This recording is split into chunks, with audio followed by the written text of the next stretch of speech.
Entonces comenzamos a grabar. Como les decía, en la lámina anterior, trabajando con un modelo que ya estaba de antes, que ya lo han trabajado. De hecho, estas dos imágenes son de una clase anterior. Pero de alguna manera vamos a dilucidar cuál es la diferencia entre la clase anterior, que serían estos dos representantes, y la clase de hoy día, después de haber trabajado ejercicios de la teoría del color, de forma y color. Son las mismas dos teteras y la fuente con una fruta, una manzana roja y una manzana verde.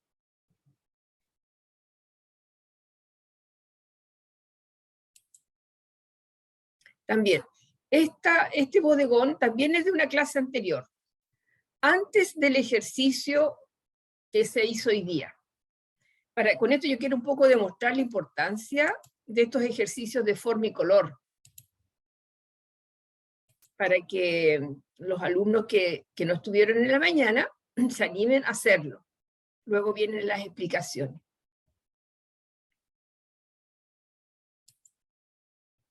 Estas son tareas de las semanas anteriores, tanto de la semana que yo falté, que fue la semana si no me equivoco, del 17 al 23, en que yo les dejé como tarea que en sus casas recrearan un bodegón simple con 3 elementos, ejercitando un poquito el tema de la simetría, de objetos cilíndricos, en general que son simétricos de por sí, pero con algún elemento que rompe la simetría, como son estas asas o estos piquitos vertederos de líquido. Aquí tenemos un par de ejercicios. Otro par también de bodegones con pocos elementos. Porque dentro de los contenidos que estamos repasando es la solución de la asimetría en objetos cilíndricos. Con todo el tema de los ejes, los meridianos, meridianos y paralelas, ¿cierto? Todo el tema del trabajo de los ejes, que siempre lo vamos a seguir reforzando.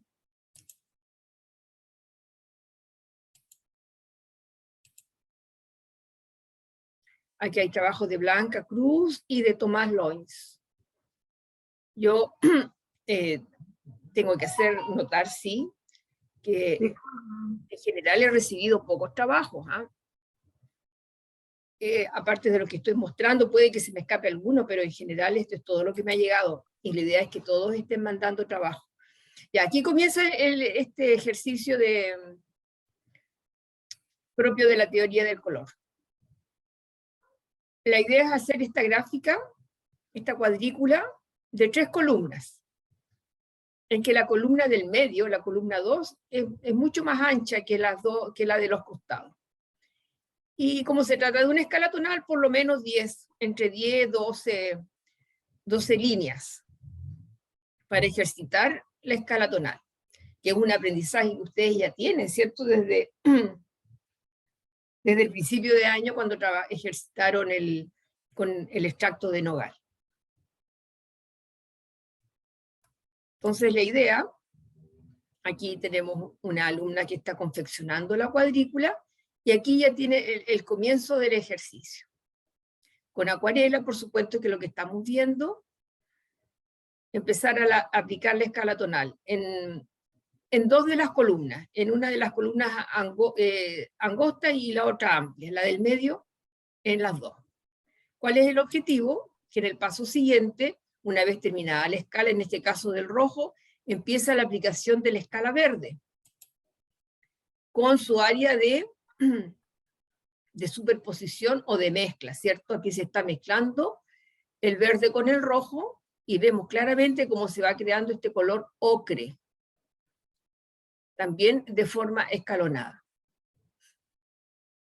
La técnica que yo sugerí para hacer esta mezcla fue primero, en el caso del verde, hacer la escala separadamente. Se fija que hay como 1 milímetro de separación. Entonces primero se confecciona la escalera, en lo posible, cuando todavía esté húmedo, y si se ha secado, echarle bastante agua, y de ahí empezar desde el primer tono a invadir el área de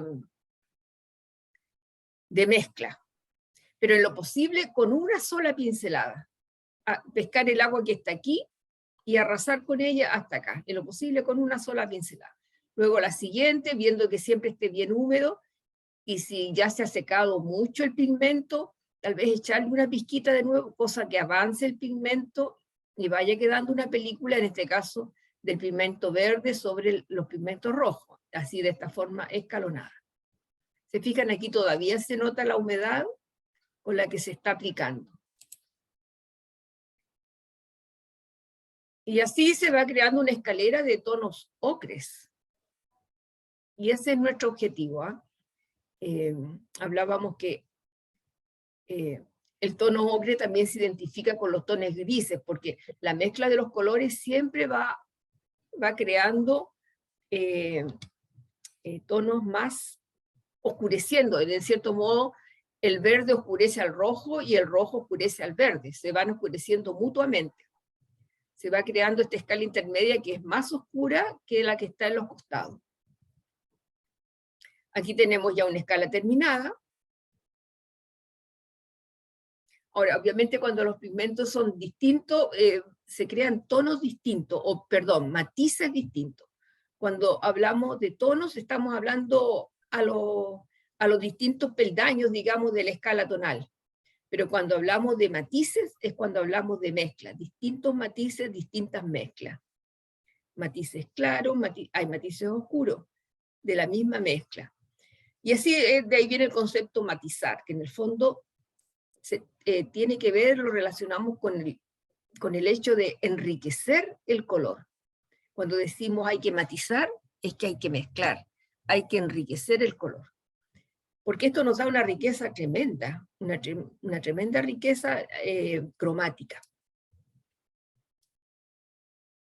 Aquí tenemos luego otro par de mezclas que ya están terminadas y pasamos al paso 3 o 4, que es intervenir esta zona intermedia, ¿cierto? Aquí es más evidente tal vez.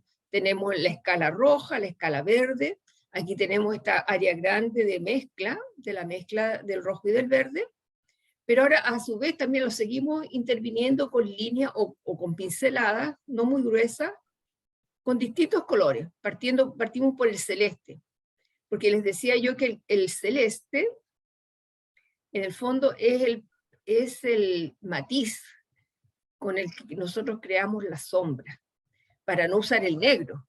Es cierto que el negro se usa y se puede usar, claro que sí, pero el negro, por ser un pigmento tan invasivo, es bastante peligroso. Entonces conviene empezar a sombrear, a oscurecer, a crear nuevos matices, usando estos tonos celeste, azulado, violáceo. Esto va creando distintos tonos de grises, son verdaderos grises. Se fijan, todas estas franjas podemos decir que están en el mundo de los grises. Cada una de estas formas es un gris, y es un gris distinto, porque el mundo de los grises es inmenso. Es el mundo para algunos pintores, este es el mundo de la pintura, este mundo de mezclas que está aquí.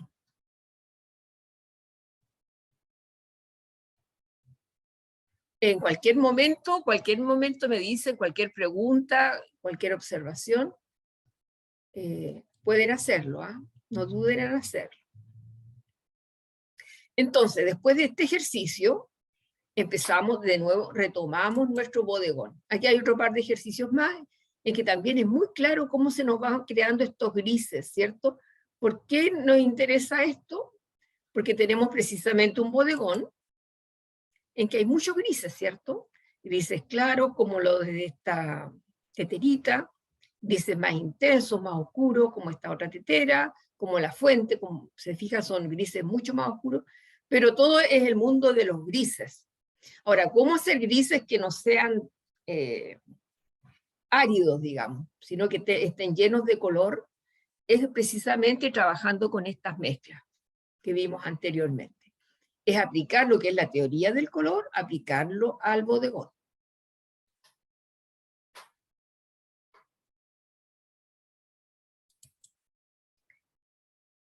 Aquí tengo yo una comparación. Estos dos trabajos son de Blanca.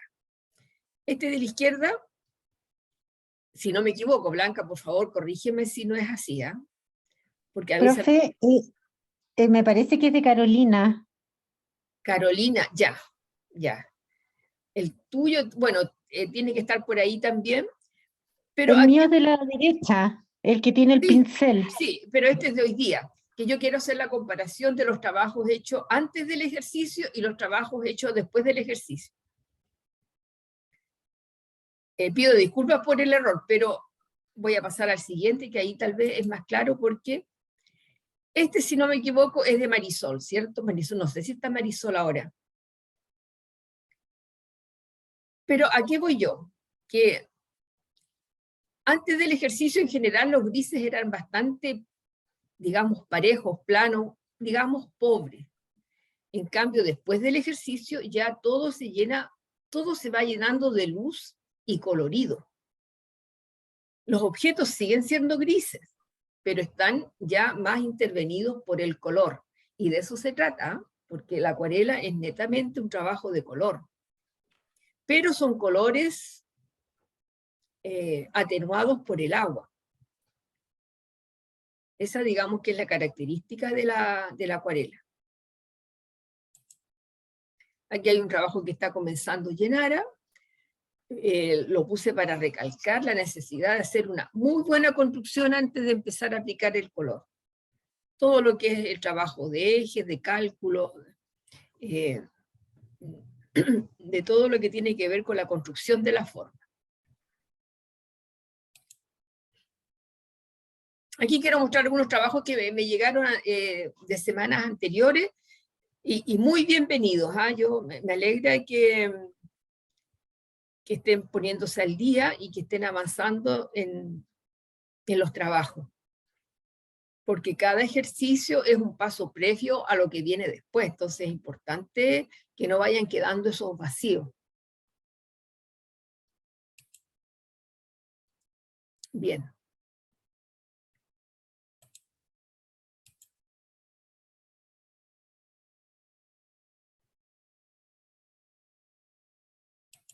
Perdón.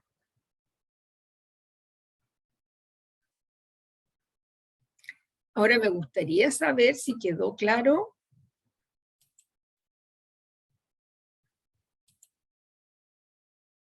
Voy a echarle también una mirada al PowerPoint anterior, cuando empezamos con el tema del bodegón, que fue aquí el 30 de octubre.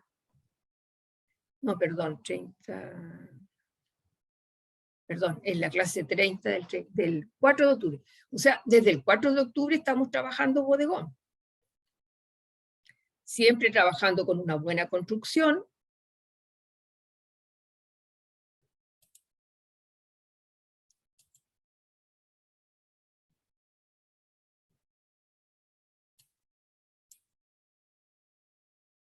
Aquí estábamos cuando estábamos trabajando con objetos cilíndricos que tienen una leve asimetría y objetos cúbicos.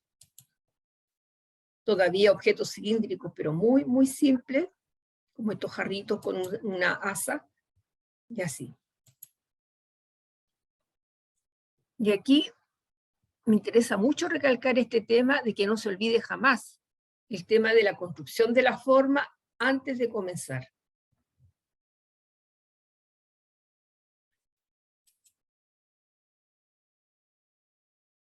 Aquí está el trabajo que recién vimos que Danae había mandado, así que excelente, se ve muy bien, es muy fidedigno, uno reconoce perfectamente el trabajo de Danae en esto, ¿cierto?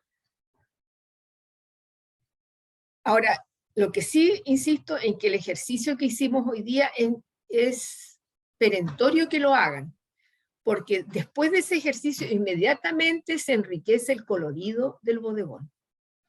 Porque existe la creencia de que para hacer los grises se mezcla un poco de negro con algo de blanco y que con eso estaría listo, y no es así. Porque los grises y los ocres son el producto de la mezcla de los colores. Entonces, ese es el objetivo. Estos son los bodegones que teníamos, y ya en esa época ya comenzamos con con el bodegón que se está, bueno, en el fondo son los mismos utensilios que van tomando distintas formas, ¿cierto? Aquí está un recordatorio de todo el sistema de los ejes, ¿cierto? De este eje que nos ubica el remache, de dónde parte y hasta dónde llega la manilla. Esto, yo me doy cuenta en clase que es necesario recordarlo cada vez que se empieza a construir la forma, recordar el tema de estos ejes que nos grafican el volumen del objeto. Y los meridianos a su vez que nos ubican donde están los elementos en este caso de la tetera.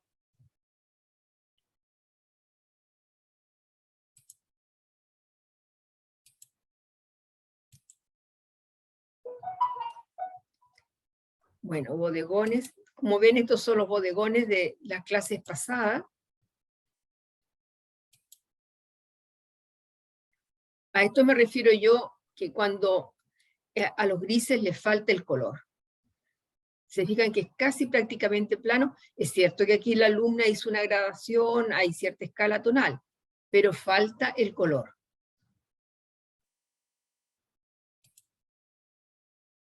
Aquí muy buena construcción, excelente. Aquí tenemos trabajos también son temas que hemos estado viendo, ¿cierto? Lo que es el enfoque y el encuadre, que es cómo ubicamos los objetos en nuestro formato. Aquí vimos unos ejercicios en que yo le daba un nuevo encuadre a los mismos objetos, pero recortando, digamos, el cuadro, tengo un nuevo encuadre, un encuadre distinto, que en este caso hace que los objetos tengan más peso, como que se asienten mejor en la superficie donde están asentados. Bueno, todo esto son... Y aquí ya vemos que aparece nuestro modelo con el que estamos trabajando todavía. Estos tres elementos en el que predomina el gris. Pero es un gris donde hay brillo, hay reflejos, los colores se reflejan, los colores del ambiente también están presentes en todo en esta atmósfera. Tenemos grises más claros, grises más intensos. Entonces, de eso se trata, ir cada vez más enriqueciendo el cromatismo de la acuarela, que en el fondo es atreverse a mezclar los colores, en forma sutil, tal vez en pequeñísimas cantidades, pero que exista el color.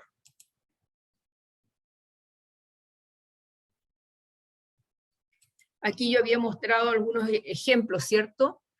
De bodegones que encontré en internet, que hay muchos donde ver, pero aquí uno ve cómo el pintor se solaza con la mezcla de los colores. Y de eso se trata, la pintura, la acuarela en este caso, es el juego del color. Que por un lado le da una tremenda riqueza a los elementos, en este caso la uva, pero a la vez también lo hace mucho más real, ¿cierto?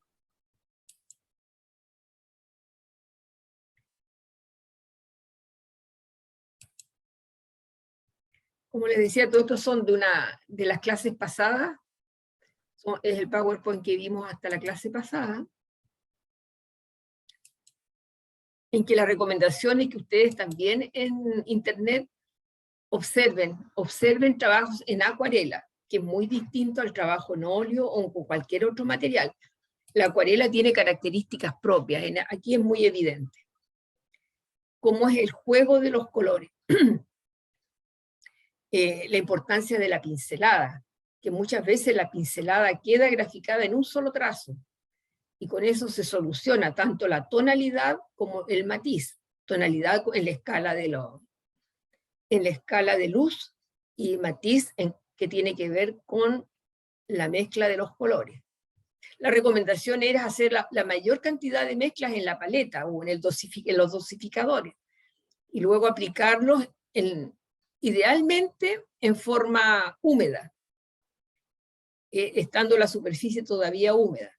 Pero ese es parte del manejo que hay que lograr con la acuarela, manejar el punto exacto entre sequedad y humedad. Y también dependiendo del efecto que queremos. Porque cuando queremos efectos como, voy a retroceder un poquito, como esto, en que vemos que los colores se difunden, evidentemente los colores se han difundido a través del agua, ¿cierto? A través de la humedad. Pero hay otro tipo de acuarela en que se trabaja bastante más seco. Aquí hay pinceladas que se notan más secas, ¿cierto? Entonces, eso un poco va en cada persona y va caracterizando el trabajo de cada persona. Por ejemplo, con qué grado de humedad trabaja la acuarela. Pero es de notar que siempre hay humedad.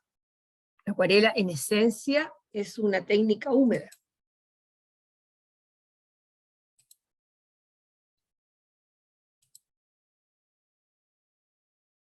Aquí también vemos con claridad cómo los colores se difunden, incluso salen del objeto, ¿cierto? Se fijan como que pareciera de esta fruta que es una manzana, yo diría así, o podría ser un durazno. Se fijan como el color irradia, sale del volumen de la manzana y da un efecto hermoso. Se fijan aquí en la interacción del color, como los grises del cántaro se irradian hacia esta manzana de acá. Lo mismo acá, la sombra, que es difusa, también es una mancha que sale desde el cántaro.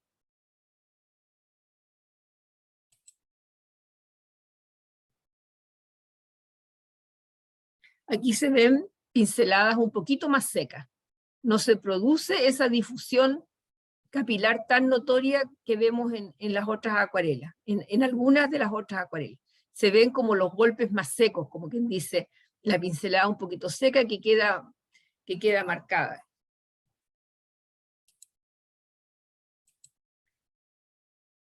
Aquí también vemos pinceladas bastante secas, ¿cierto? Y arrastrada, que se ve la textura del papel, se puede apreciar en la huella que deja el pincel.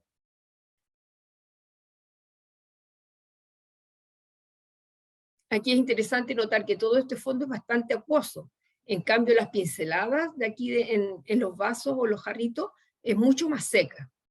Se pueden combinar distintas técnicas. Pero eso es delicado, ¿eh?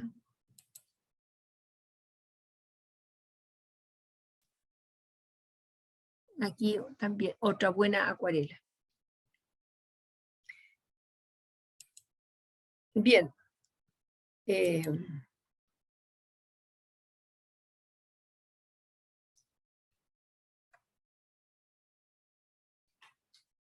Bueno, ya queda poquito tiempo.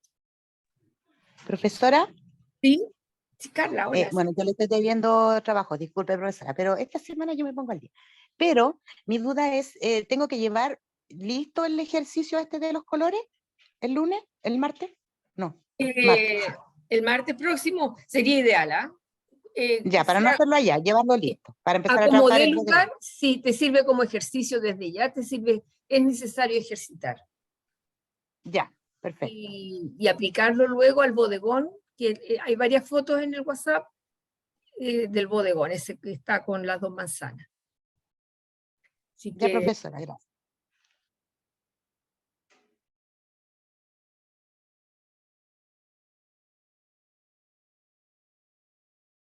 voy a dejar de